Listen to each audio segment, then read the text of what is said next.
Guys, stop paying the IRS more than you're supposed to. Here are some of the top tax credits and tax deductions that are going to be available for your business. So if that's something that interests you, be sure you stay tuned. Now, first off, guys, I want to make sure to tell you one thing. You guys got to be making sure that you are keeping good records. You need to hire a good accountant or bookkeeper to make sure that you're actually keeping great records and can actually see the financial health of your business. To me, I look at it as it's two-sided. One, you want to be able to get a clear picture of where your business is financially and where it's actually headed. That way you can better project and figure out, what you need to do to improve the growth, right?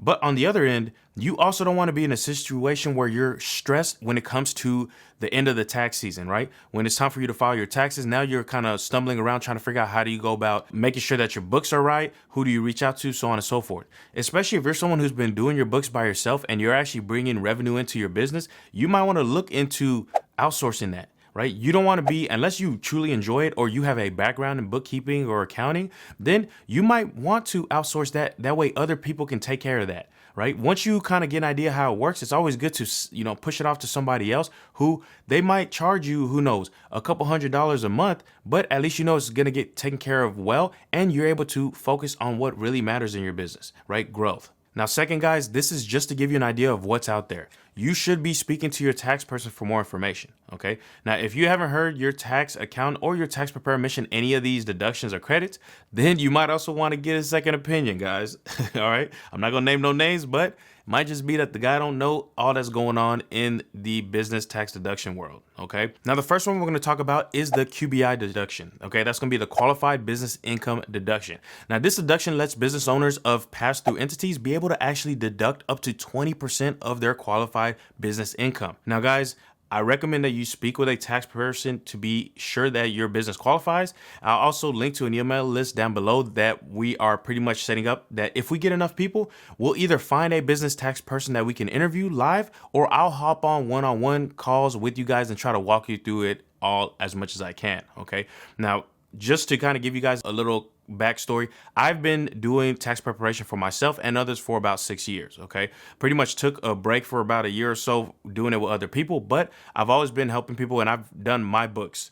I've been able to change my corporation from a LLC to S Corp. I've filed all the taxes, everything like that. So I'm quite familiar with the process. Now, when it comes to the QBI deduction, your income must be below $170,000 for single filers and $340,000 for joint filers. Okay. If your income is above those limits, it depends on what type of business you have, whether you can actually still qualify or not. Now, the next one's going to be the home office deduction.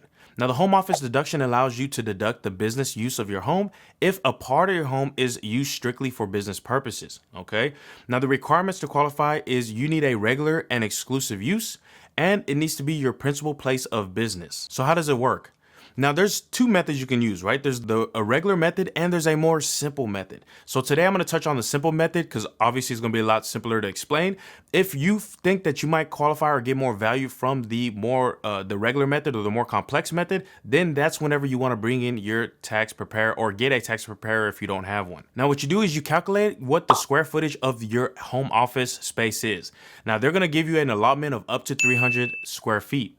Then what you use is a standard $5 per square foot calculation. So pretty much with this method, you have a potential of getting up to $1,500 just by using this method. Now, there is, again, a more complicated method that can be used to get you even more tax savings. It's just that you want to bring in a professional at that point because there's a lot more calculations and a lot more, requirements that go into it. Now, the next credit is going to be the employer credit for paid family and medical leave. Okay, this is going to be on Form 8994. Now, this has been extended to 2025, and this is a way for you to earn tax credit for some of the income that you provide to employees while they're actually on paid and family medical leave, okay? Now, this can give you a tax credit ranging from 12.5% all the way up to 25% of wages that you actually pay them.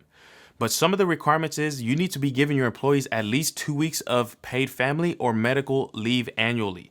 okay? And you want to make sure that your paid leave can't be less than 50% of their wages. Lastly, you want to make sure that you have some sort of written policy that's actually providing this information to your employees. The next credit is the R&D or research and development tax credit, okay? Guys, this credit is for increasing research activities, which is typically put on the form 6765.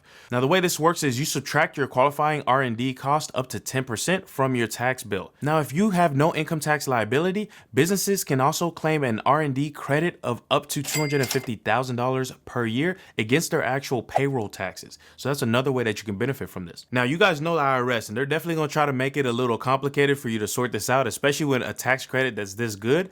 But the criteria to actually qualify is 4 different criteria. Now, the first criteria is permitted purpose. Now, the activity must be related to developing or improving the functionality, quality, reliability, or performance of a business component, right? So that pretty much means you're improving a product, a process, software, a technique, a formula, an invention, whatever the case may be. So if yours can fall into one of those categories, then you're good to go with that criteria. The next criteria is technological in nature. Now, the business components development must be based on a hard science. So we're talking things like engineering, physics, chemistry, life, biology, or computer sciences. Now, this next one seems a little more subjective to me, but it's called the elimination of uncertainty. Basically, from the outset, your organization must have faced technological uncertainty when it comes to designing or developing the business component. And I really think because of this criteria, that's why you really want to make sure that you talk with somebody, talk with an actual professional to make sure that you qualify for this, because you don't want it to be a situation where you do one mistake and you end up disqualifying yourself and you have to pay back any of the credits that you received, okay?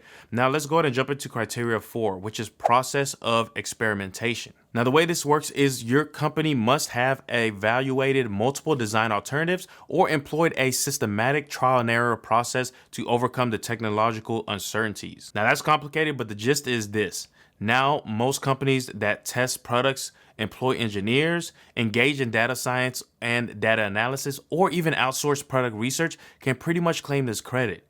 You just need to show some component of hard sciences. Now, the next credit is going to be the new markets credit, right? This is going to be on your form 8874. Now, this is going to be great for real estate investors. This credit pretty much supports businesses that invest in community development enterprises and community development financial institutions, which are organizations that aid low-income communities.